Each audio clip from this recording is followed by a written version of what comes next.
नमस्कार दोस्तों, आज के इस ओपिनियन पोल में आपका एक बार फिर से स्वागत है। इस ओपिनियन पोल में हम आपको बताएंगे कि बिहार में लोकसभा चुनाव में आए सर्वे में किस पार्टी को कितनी सीटें मिलने जा रही है और किस पार्टी को कौन सी लोकसभा सीट मिल सकती है। बिहार में इंडी गठबंधन बनने के बाद एक बार फिर एक बड़ा सर्वे आया है जिसमें इंडी गठबंधन को बिहार में झटका लग सकता है। बिहार के इस सर्वे में किस पार्टी को कितनी सीट मिल रही है, आइए जानते हैं विस्तार से। लोकसभा चुनाव में अभी हाल ही में कुछ महीने पड़े हुए हैं, लेकिन इससे पहले ही दोनों ही पार्टियां, एक तरफ एनडीए है तो दूसरी तरफ इंडिया अलायंस है। प्रधानमंत्री मोदी के नेतृत्व वाले एनडीए में एलजेपी और उपेंद्र कुशवाहा की पार्टी शामिल है, तो वहीं नीतीश कुमार के नेतृत्व वाली जदयू के साथ आरजेडी कांग्रेस भी शामिल है। इतना बड़ा गठबंधन होने जाने के बाद क्या इस बार एनडीए और इंडिया अलायंस में कड़ा मुकाबला देखने को मिलेगा या फिर दोनों में से एक तरफा कोई निकल जाएगा। एनडीए की बात करें तो पिछली बार एनडीए ने बिहार में 39 लोकसभा सीट जीती थी। हालांकि उस समय एनडीए के साथ में नीतीश कुमार मौजूद थे। वहीं 2019 के लोकसभा चुनाव में लालू प्रसाद और कांग्रेस पार्टी सीपीएम साथ में मिलकर लड़े थे। 2019 के लोकसभा चुनाव में विपक्षी दल कहे जाने वाले लालू प्रसाद यादव को तो एक सीट भी नहीं मिली। वहीं कांग्रेस पार्टी ने 2019 के लोकसभा चुनाव में एक सीट जीतकर बिहार में अपना खाता खोला था, लेकिन 2019 में उनको लोकसभा में झटका लगा था। 2024 के लोकसभा चुनाव से पहले एक बहुत बड़ा सर्वे आया है जिसमें एनडीए और इंडिया अलायंस में मुकाबला दिखाई दे रहा है। सर्वे के मुताबिक लालू नीतीश को झटका लग सकता है बिहार में, भाजपा गठबंधन आगे रह सकता है बिहार में। वहीं सर्वे में सबसे बड़ी दूसरी बात यह निकल कर आई है कि सर्वे में भाजपा गठबंधन को मिल सकती है जदयू से ज़्यादा सीटें, यानी कि इंडिया अलायंस से ज़्यादा सीटें। चुनाव से कुछ महीने पहले आया है यह एक ओपिनियन पोल जिसमें यह साफ तौर पर दिखाया गया है कि भाजपा गठबंधन आगे हो सकता है। हालांकि इंडी और भाजपा गठबंधन में मुकाबला है। सर्वे के मुताबिक बिहार में नीतीश कुमार गठबंधन को लग सकता है बड़ा झटका। एनडीए अलायंस से बिहार में नीतीश गठबंधन पीछे रह सकता है। बिहार में लोकसभा की कुल 40 सीटें हैं जिसमें से 2019 में एनडीए ने 39 सीटें जीती थी, लेकिन इस बार नीतीश कुमार को झटका लग सकता है। पिछली बार नीतीश कुमार मोदी जी के साथ में थे, लेकिन इस बार वो इंडिया अलायंस के साथ मिलकर चुनाव लड़ रहे हैं और बिहार में इसका नेतृत्व भी कर रहे हैं।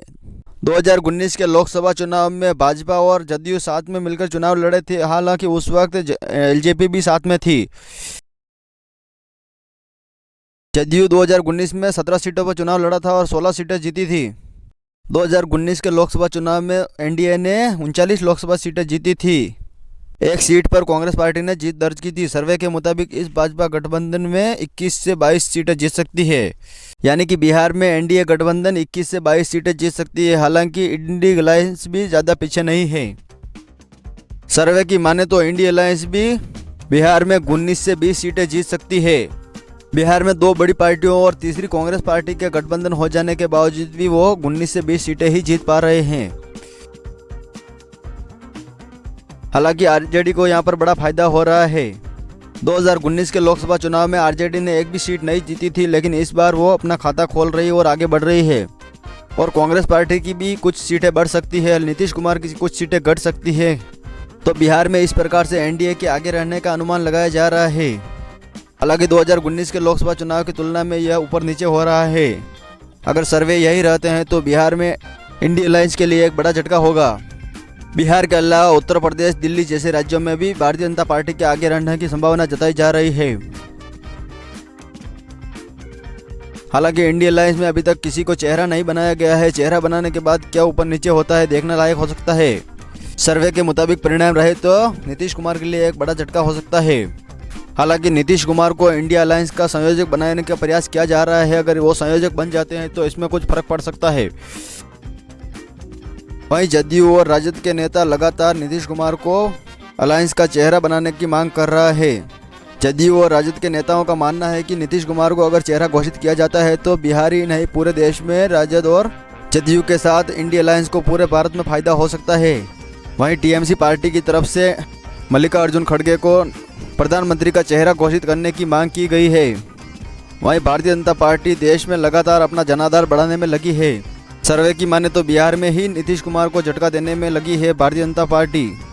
लालू प्रसाद यादव जो कि बिहार में बीजेपी को पछाड़ने में लगे हैं, उनके लिए भी एक झटका माना जा रहा है।